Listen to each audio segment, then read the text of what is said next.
In fact, he took a position that even if you say 3 times, it is still counted as one. In fact, he was jailed for this position. So, there is ikhtilaf within the madhahib itself. There is something called mu'tamad, and there's something called riwayah thaniya, and every madhab will typically have this. So it's not like everybody in the madhab only stuck to one opinion.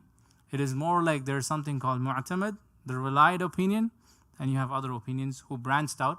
And this may even happen to you. The more you study, the more you start focusing on, is the hadith da'if, is the hadith sahih, that's when you'll start changing your opinions. But for now, we're sticking only to the relied opinion of Imam Ahmed. Okay, دخول الوقت, obviously, إن الصلاة كانت على المؤمنين كتابا موقوتا. Every prayer will have a prescribed time. There is a start time, there's an end time. Satr al-Awra we already covered. We spoke about Tahara. Istiqbal al-Qibla. We're very, very strict when it comes to the faraid. Okay, one thing I want to mention, if you're on a plane, sometimes especially if you've flown Qatar Airways, they literally tell you, sit down and pray. It's on your screen that tells you cannot stand and pray. So, saqat inda al-ajz, i.e. the obligation is dropped, or the shurut is dropped when you are not able to fulfill the condition.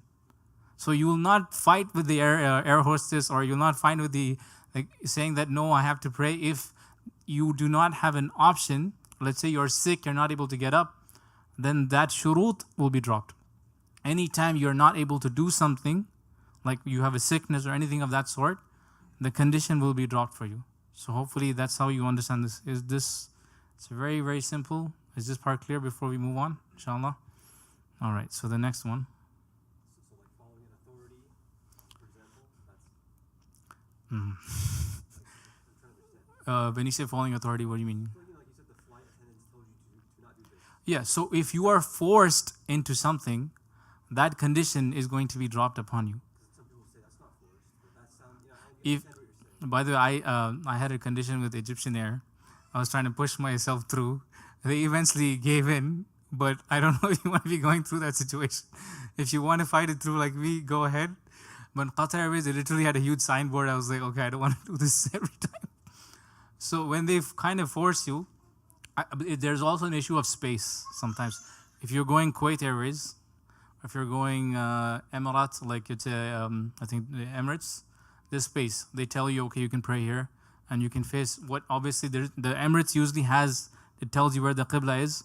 Sometimes you don't have that option. You guys clearly don't fly too much, looking at all your faces. But some airlines, they tell you literally where the Qibla is. One of them is Emirates.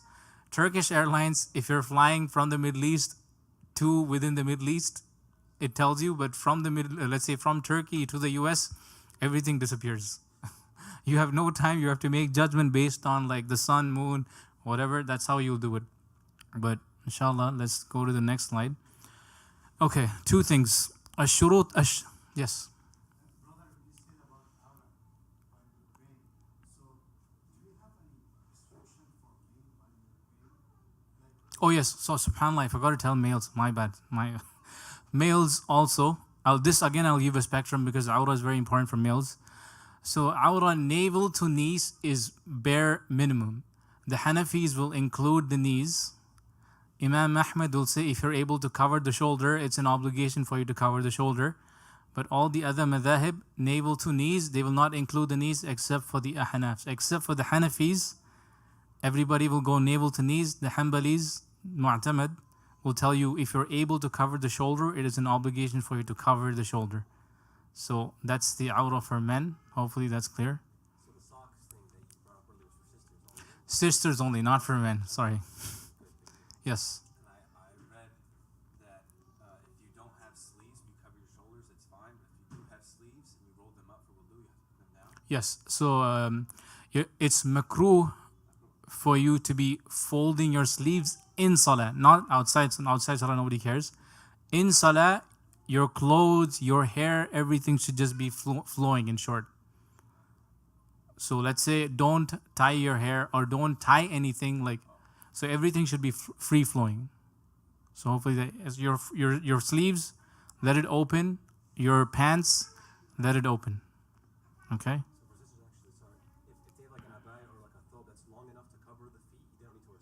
Yes. The goal is to cover. It doesn't have necessarily be a socks. Keep that in mind. I'll give you another one also. This is obviously, you can write a thesis on this topic.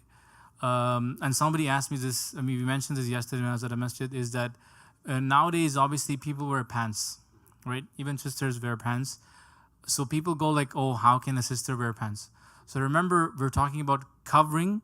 We're not talking about like, oh, how tight it should be. So generally, scholars will tell you covering. Now, is it from good adab to wear pants or to wear certain clothes in the masjid is a totally different topic. But the bare minimum, generally, people will tell you, because even if I was wearing a kandura, most of you can see the shape of my shoulders. Or you can see, even if I'm doing ruku', I'm doing sujood, there is some shape you're able to see of a person's body. It would be better etiquette to wear loose clothes, but the bare minimum is to cover the awrah. This is the bare minimum. I'll just give you a scenario. If somebody is basically, especially for men, mashallah, we love to wear pants. So what is the most common thing I've seen sometimes is the pants, they drop and the shirt goes up, especially if he's in sujood or something. It's very common, very, very common. So does that make his salah invalid? Okay, so if it is for a short stint, it's overlooked. Remember, anything yasir, anything that is, let's say you have a small piece of blood, it's always overlooked. You're not expected to make wudu again if it's just a small scratch. Same thing, if when he goes down for a small stint, it's exposed, he should cover it. But if it's exposed for a long period of time, it's invalid. Because then he's not fulfilling the shart of covering the awrah. Is that clear? Anything yasir is always overlooked in the deen. Yeah. The first look is fine. Some people say that the first look is okay, but if you repeat that, Yeah, that's when you're sinful. But how long is long? Because the only time that would happen would be When you're doing from sujood. So if it happens at all, it's going to stay for the whole sujood. Yeah, so, I mean, sujood is still considered, it depends on how long the person is doing sujood also. So this is generally what I recommend not to, especially some people wear shorts or low pants. You know, be very, very, ihtiyat fi deen wajib. This is something, a comment you'll find throughout the fiqh books is that taking precautions is an obligation upon the individual. So this is something you want to make sure that you're doing whenever you pray. So if you know you're wearing pants, usually either I try to make sure that my shirt is long enough or I just tuck it in and I pray. So there's no shubuhat while I'm praying. If you're wearing shorts, in the Gulf, they would carry an izar with them. Basically the lower garment. In the Indo-Pakistan, they would call them lungis, or Bangladesh, they would just call them lungis. So it's basically an izar, it's a lower garment. They would fold it with them anytime they have to pray. They will tie it, finish the prayer, take it off, and they move on with their lives. This is what they like to do. Either you have, it is very common to wear 3/4. We call them 3/4 in the Gulf. I don't know. Here it's the shorts. To wear it lower than your knee itself. So in that way you're covered. So hopefully that covers all the questions back and forth. So if I were to ask you what's the mu'tamad of awrah for a guy, what would it be? And what about shoulders? And if possible, yes. That falls under your question. Yes. Imam Imam Ahmad's position is to, if he has the capability to cover, he's going to cover. All right. So you're doing tahara from one thing, obviously. Tahara min al-najas, tahara min al-hadath. Najas is impurity. So obviously, when you have impurity in you, let's say you have blood or you have pus that's considered impure, or any sort of impurity from the two exits, you're supposed to cleanse yourself. لا يقبل الله صلاة أحدكم إذا أحدث حتى يتوضأ. Allah subhanahu wa ta'ala does not accept the salah of somebody if he is in a state of impurity until he does wudu. So you're two things you're doing. Tahara from the impurity and tahara min al-hadath is a state, basically what you're having. So whenever you're in, let's say you need to do wudu, you're in a state of hadath. You're in a state of minor impurity. If you have najasa, you're purifying from the impurity itself. So you don't need an intention for you to clean. Like for salah, you need to have an intention, I'm going to pray dhuhr or asr or maghrib. But to clean your impurity, you just wipe it off. You don't need any intention. And let's say if the impurity got washed through rain, you're done. So hopefully that's clear. Can we move on? You can give examples of what's So that inshallah that's going to come.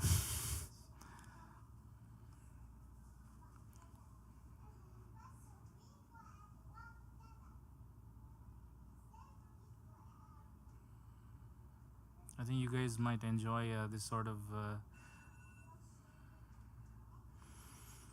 sughra and kubra. So this will cover all the questions. Okay.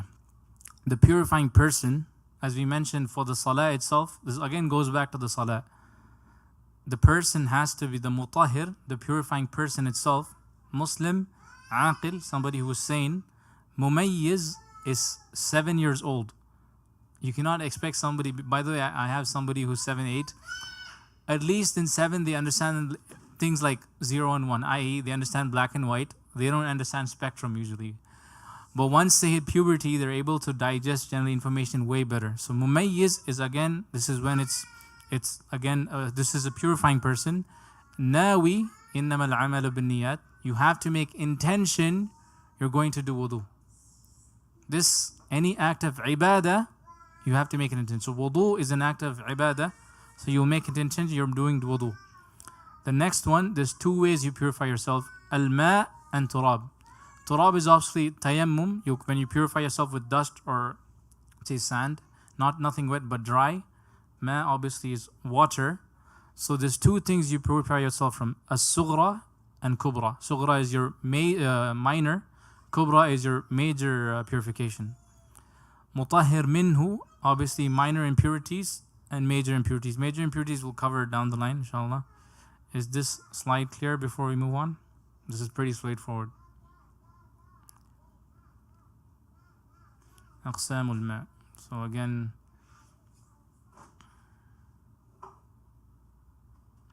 all right. Tuhur is basically purifying or purifier, however you want to define it. Tahir, there's 2 types of water. So technically, if tea falls on your shirt, it's called tahir. It's pure. Even if you don't clean it from your clothes, doesn't matter. So it's tahir. Tuhur is something pure and purifying. Let's say your tap water that you get, assuming it's clean, it's pure, i.e. it is pure in and of itself, and it's purifying for you because you're able to cleanse, you're able to remove the state of hadath from you. So it is pure and purifying, and it is in its original state. So when does the water transfer from tuhur to tahir? Anytime you have mutaghayyir bi tahirihi, i.e. it changes its taste, smell, or color, then that's when it's considered tahir. I'll give you an example. If the tap water is broken somewhere down the line and there's sand, it's still considered pure. This happens a lot. If you haven't had broken tap water, you see the sand comes in, it's still considered pure because sand itself is still pure. But let's say you have zafran or something, so rust is a little tricky. No, it's not pure. I was talking about like when you have sand coming in, dirt, that's overlooked. It's because dirt itself we can use to purify ourselves. Musta'amal, so any time that is used to raise your water, i.e. the water that's dropping from your wudu. I don't think anybody does this, but it's just for you to understand the concept. The water that's dropping from your, let's say if somebody collected it, you can't use that water again to do wudu. It's pure, but it's not purifying. Okay?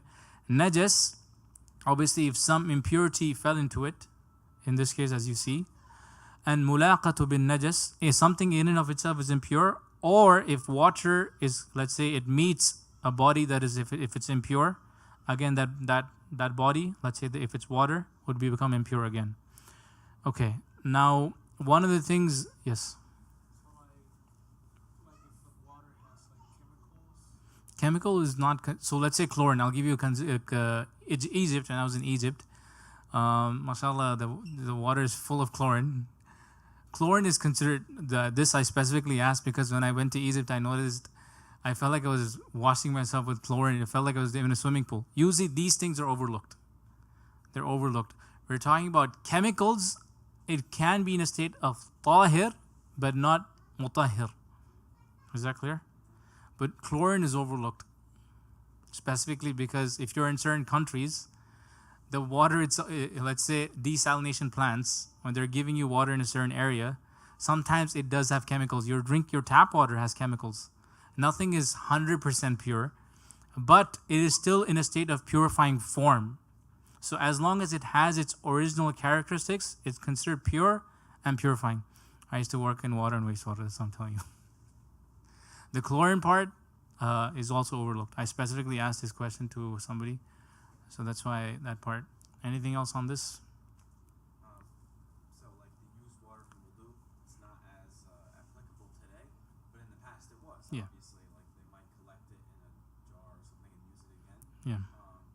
But today, the water goes just down the pipe. So now the water is tahir but not mutahhar. Exactly. Does that taint the rest of the water? Yeah. So once it goes down the drain, obviously it would be impure because it's going into the drain, right? But the only thing I'm trying to differentiate is once it's used, then you don't use that for purification again. Let's say to cleanse yourself or something, to do wudu or something. But if it's, let's say you use it for cleaning your najasa, then it's just impure, clear, outright. So if you use the water to clean your najasa, that water is considered impure. Okay? Yeah. Is that clear? Inshallah.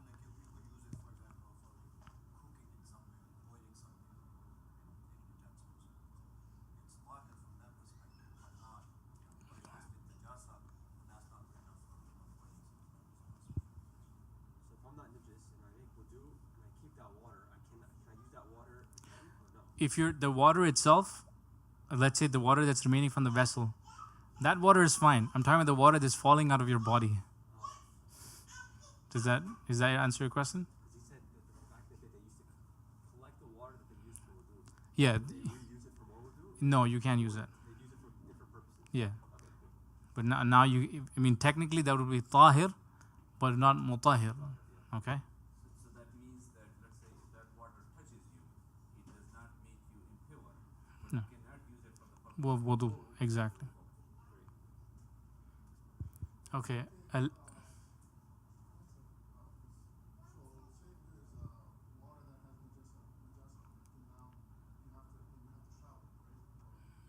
If the water has najasa, so remember when you say shower, are you talking about ghusl? If there's najasa on your hand, let's just say.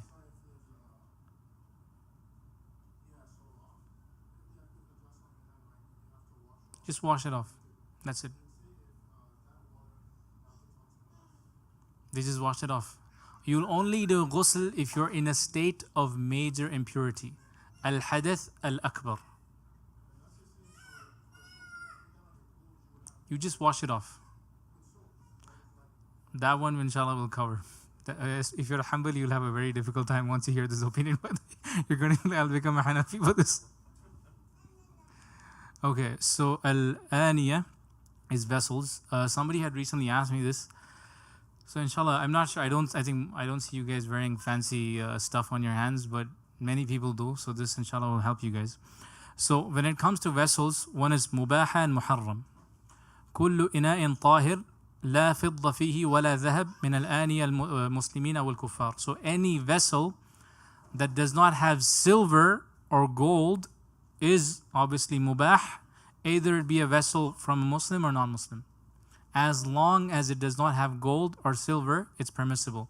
So why is that? Because gold and silver is currency for even till today. Technically, it would still be like, so gold and silver is currency for us.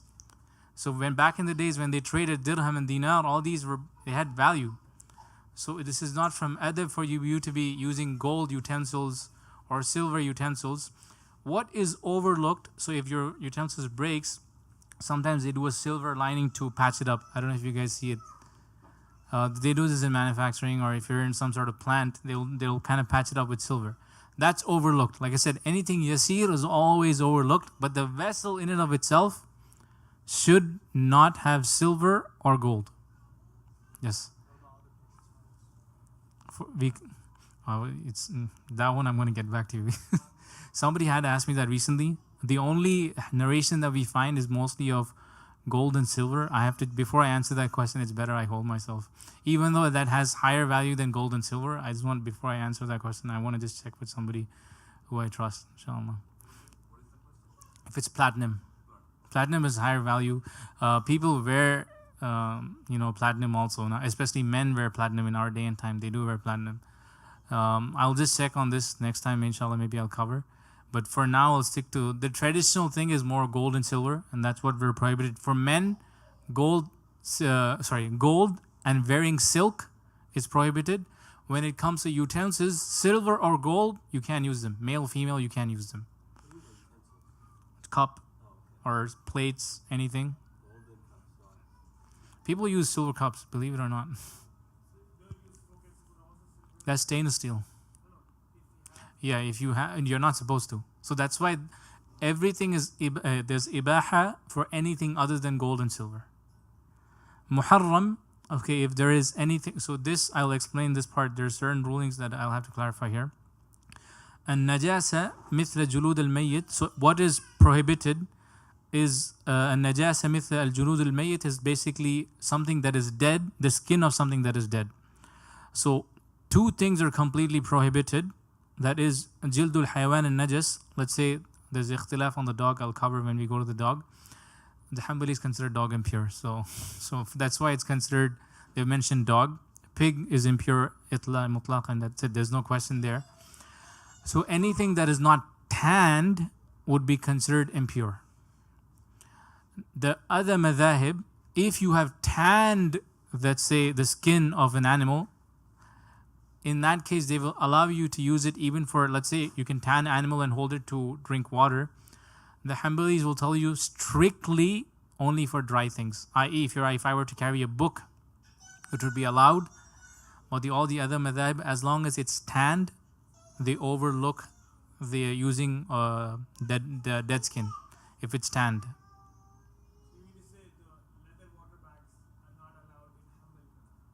Yes, if you're going to carry water, yes. The Hanbali madhab, they will not allow you to. If, obviously, that would be... but all the other madhab, they do allow it. If it is tanned, the other madhab, they allow it.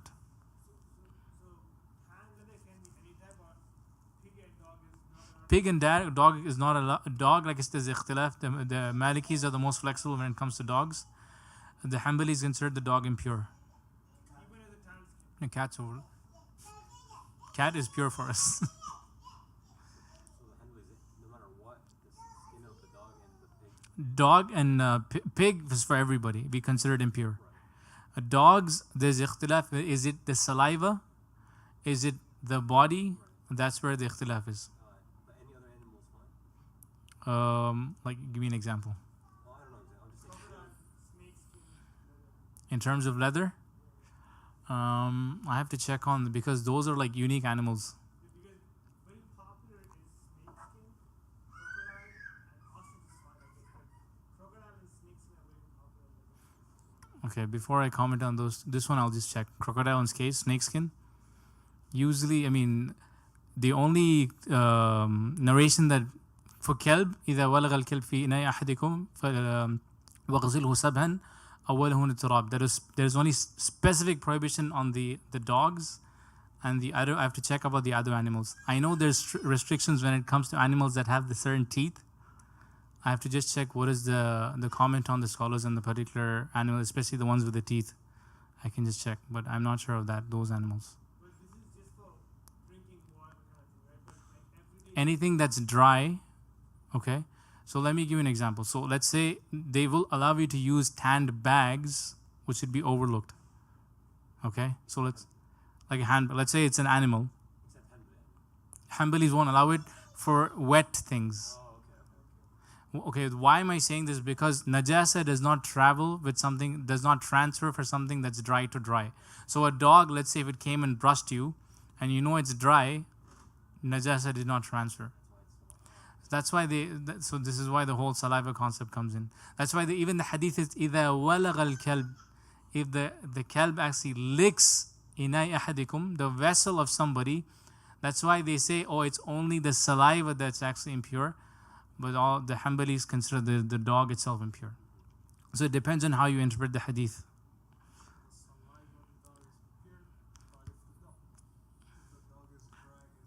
So if the dog is dry, I'm talking about, let's say if the dog's body, obviously there's no saliva in the dog's body, They will tell you if it just brushes you, it's fine. Because let's say if there was najasa that was dry, it's not transferring from one to the other.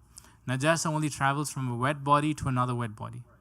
So that use that as your, because there are people who ask me, oh, if I touch this, oh, I touch that, dry to dry, no transfer. Dog in the drain is basically you're touching something najas if you're a Hanbali. So one question, for the leather, only if it, for Hanbali people, for otherwise it's dry. If it is dry, it's okay to use, right? Like you could wear crocodile. Let's say you're going to carry books on that bag, it's fine. No, I'm saying leather of a crocodile or Yeah, the crocodile is the one that I said I'm going to check. Crocodile and snakes that you specifically asked. Inshallah, that one I'm going to check. Is that clear, brothers? What time is it right now? How long did we start? Can I do one more slide if you guys don't mind? Then we'll... All right. Let me just check what's the...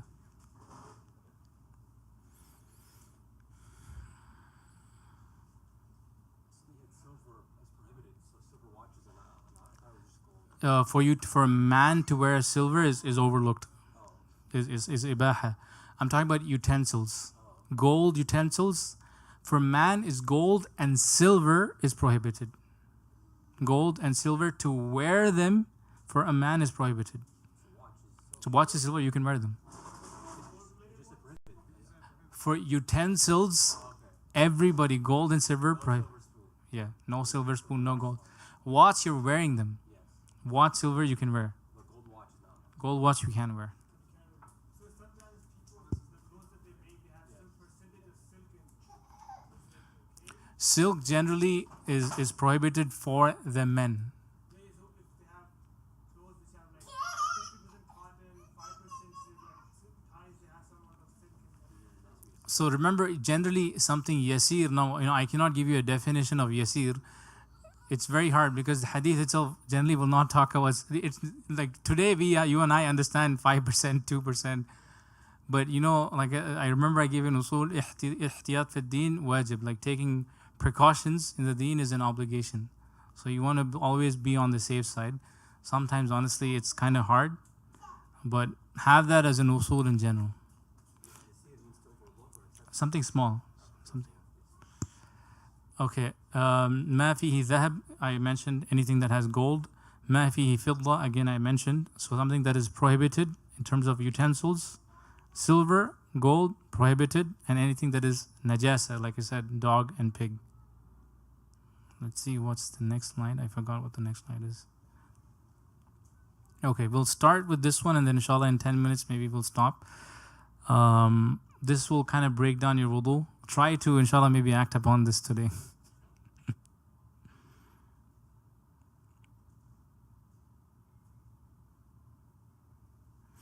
Okay.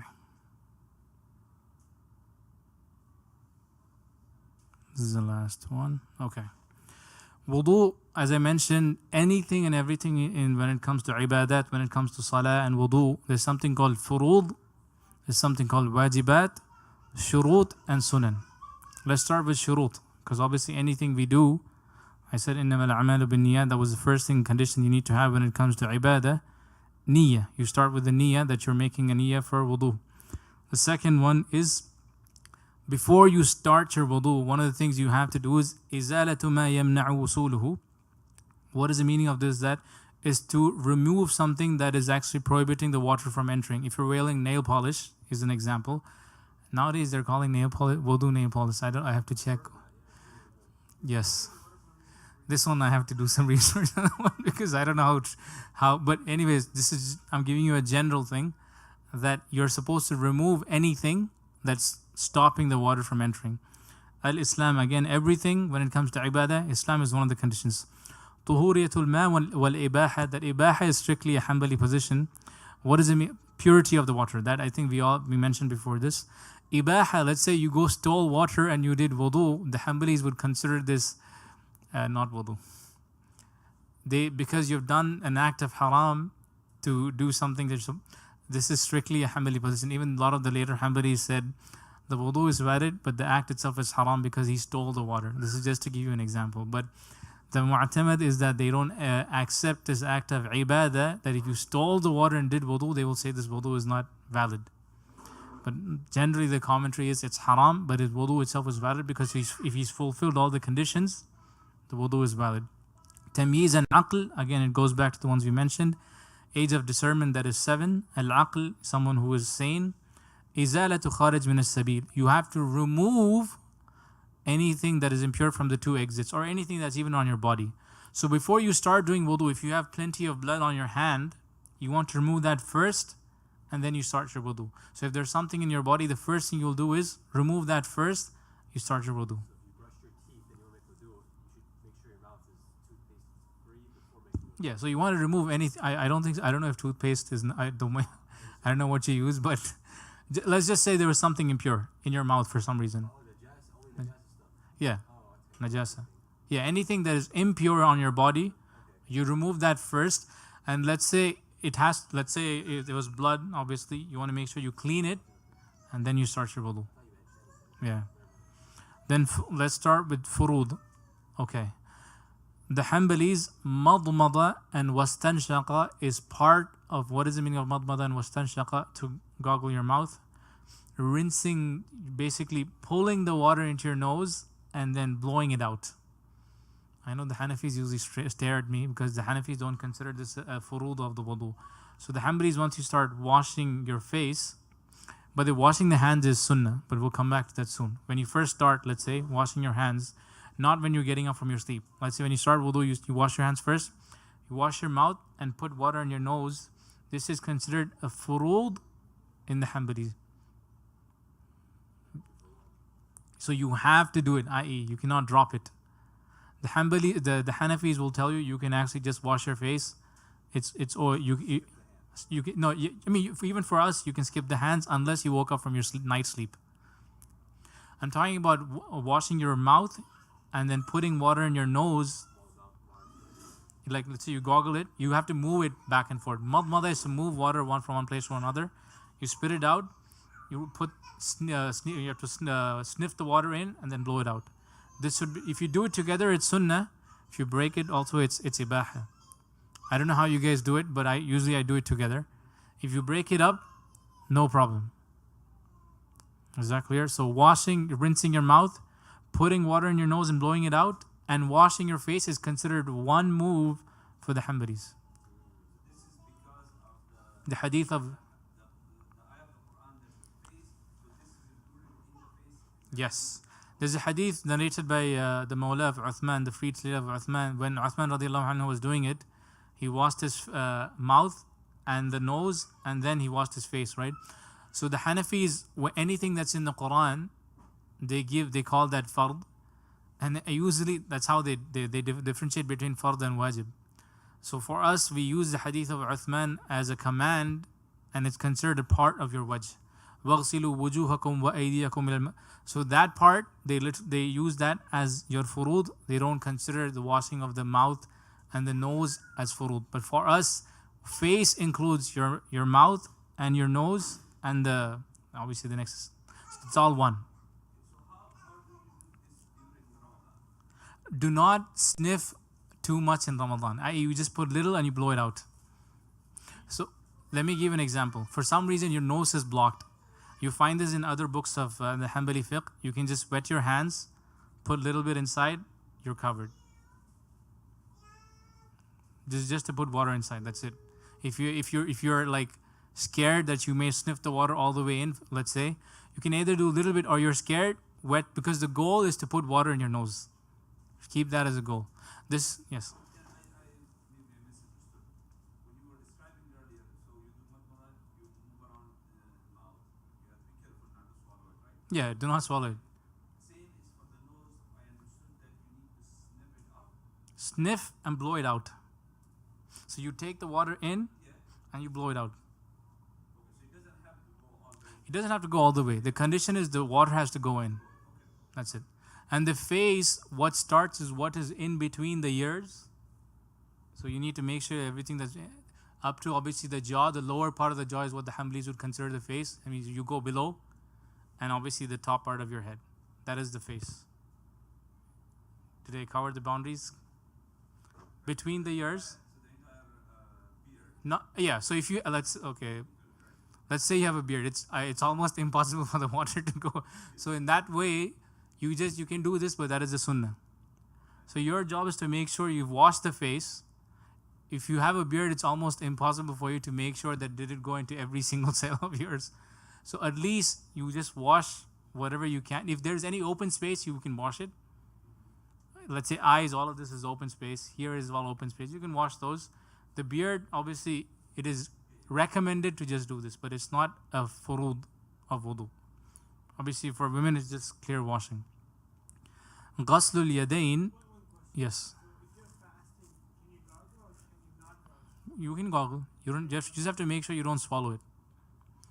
Okay, Ghaslul yadayn, again, when you start washing your hands from the beginning up to the marafiq is up to the elbows, including the elbows to be precise.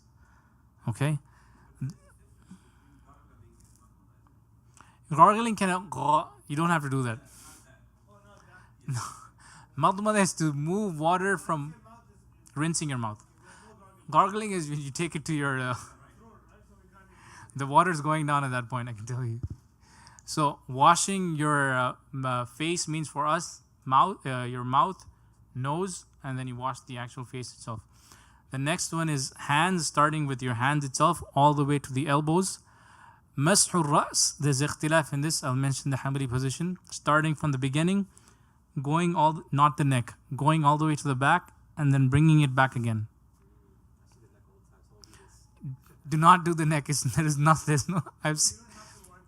There is nothing about the neck. It's only back and forth. I've seen plenty of people do that. That's why I've always they start doing all. There's nothing about the neck itself. I mean, I have to ask the people who have actually adopted this, because remember, sometimes you notice this more among certain cultures. Even if somebody is Hanafi, if you go to a different country, they might not have that same habit. I've seen this. So neck is not part of the Ra's itself. You don't consider part of the head. Head is from the beginning to the back, and you come back again, complete. So, it's not a big deal. Oh.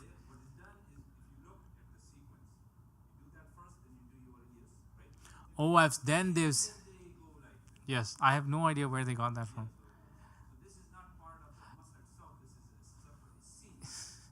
Yeah, yes, actually, I have the hadith itself does not comment about the neck.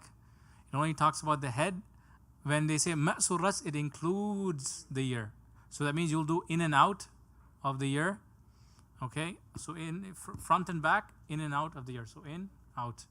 Then ghaslur rijlain, only up to the ka'bain, because this is in the Quran itself. I've seen some brothers, mashallah, they go, I don't know what they're doing, only up to the ka'bains, including the two knees is what you will wash. So ghaslur rijlain is up to the ankles. You don't have to go if you're doing it, that's up to you, but the bare minimum, yes, you cover the feet up to the ankles. That's a sunnah. So that will cover, inshallah.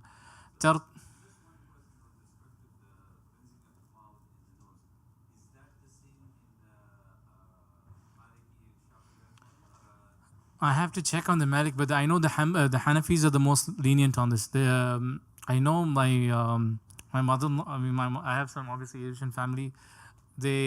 I have never seen them saying that it's wajib, but I have to check on the commentary on the Malikis and the Shafi'is. But I know for the Hanafis for sure, they overlook especially the rinsing of the nose is always a little light on their side. Tartib and Muwala. The Shafi'is and the Hanbalis are very strict on the tartib because of the Quran. In the Quran itself, وَاغْسِلُوا وُجُوهَكُمْ وَأَيْدِيَكُمْ إِلَى الْمَرَافِقِ وَامْسَحُوا بِرُؤُوسِكُمْ وَأَرْجُلَكُمْ. So there's some grammar part in this, I won't get into that. But why they use, the Hanbalis and the Shafi'is use this tartib is the sequence has to be exact. You don't jump. You don't start with the leg, then wash the face. The sequence has to be exact. This is the position of the Shafi'i and the Hanbalis because of the sequence in the Quran itself. So what if somebody forgets? Like you wash your face, you start the right way, but you forget the hands and then you wash the feet. Just go back to the hand and then wash the. So let's say you dropped something, okay? Let's say you you went in sequence and you forgot the hand. You started washing your feet. Go back to your hand, start your hand, finish your hand, and go to your feet, and then finish the feet. You don't have to start from the beginning. You You can go back and wash your hand, but the next step is to do the masa and then the legs. yes. So you You have to do masa or you just no. You always have to go. Whatever you missed, you go back to and follow the sequence. You can never skip the sequence. Yes, that's your. What is the meaning of mawala? Is basically if somebody, let's say, calls you, you're just chilling on the. Let's say you're doing wudu. You just answer the call. You're like, "Hey, bro, what's up?" And you're having a long conversation. Obviously, things have become dry. There is no mawala. It has to be done one after the other, and you should not be I'm not talking about you going. People used to do this in the Muslim countries. They will wash their everything in the bathroom, and they will come out. There's usually a wudu place, and they will wash their leg in the wudu place.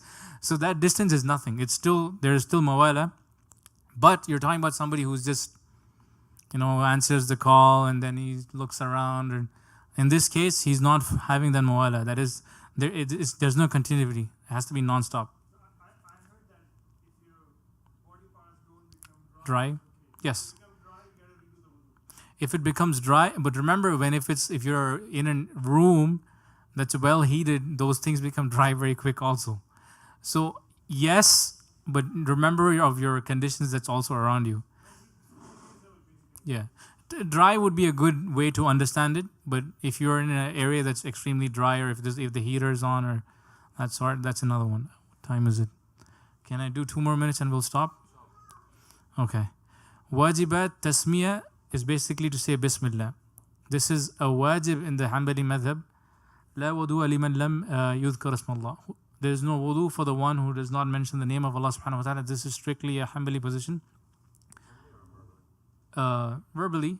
So if you're in the bathroom, generally this particular thing, I've asked multiple times on this, because nowadays, back in the days, the bathroom and the wudu area was different. Obviously, this is like a modern fiqh. People, mashallah, like to have massive bathrooms nowadays in their houses. If you go to your home countries, at least I remember when I was visiting, the bathroom was far away from the house. And to do a walk to do. So that's how traditionally bathrooms were. It was not even inside the house. It was like outside, far away.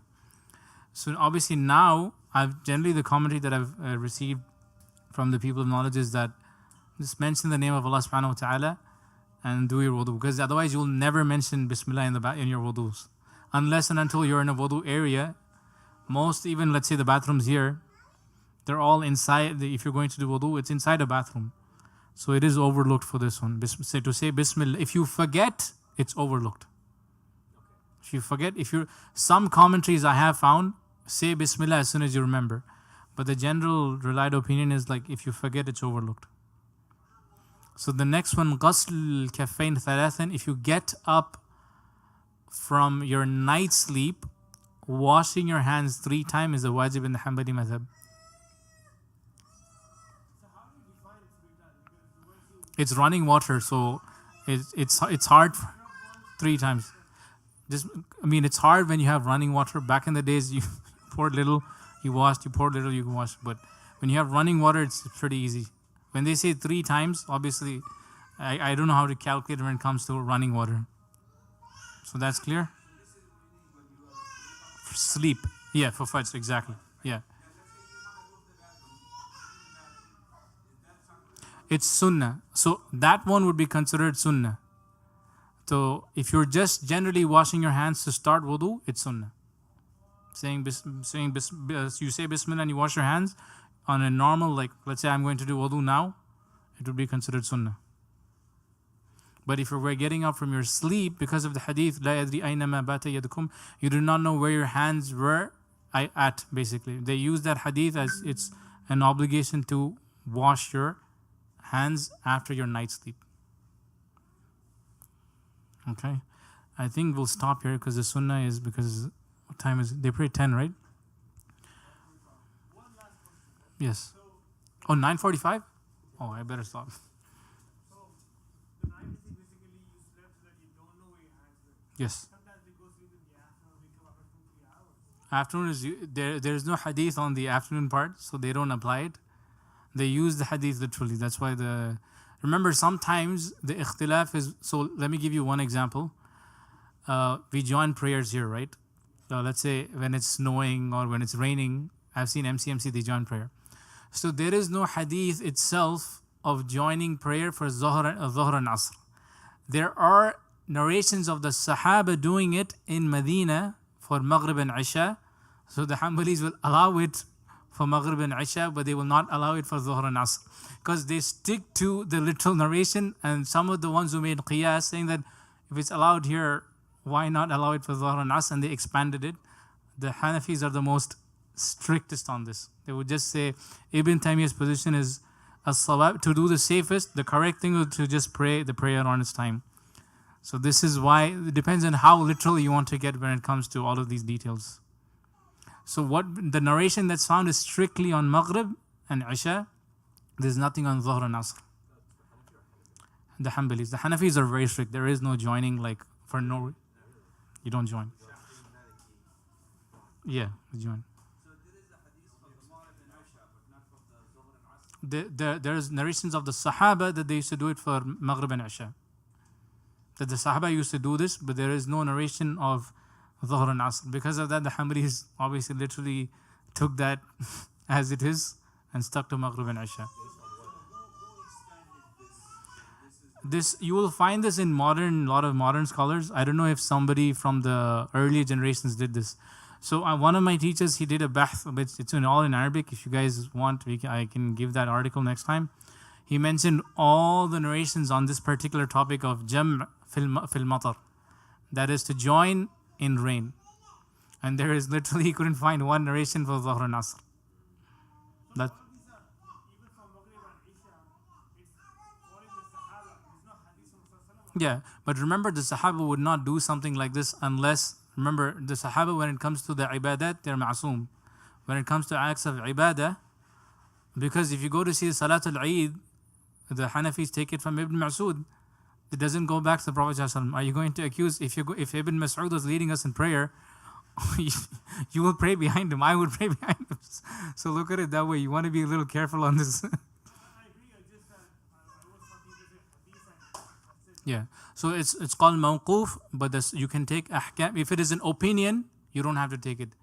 But if he's giving you an ahkam, you take it because you believe that they're ma'soom. Because all the hadith we get from the Sahaba.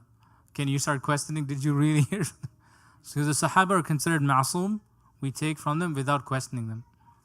Alright, so inshallah we'll end here. Subhanakallahumma bihamdik. Ashhadu an la ilaha illa anta astaghfiruka. Jazakumullahu khairan. Hopefully I didn't bore you with too many details.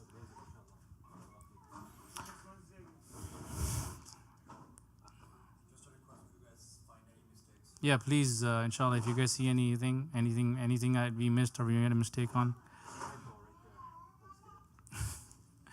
we're always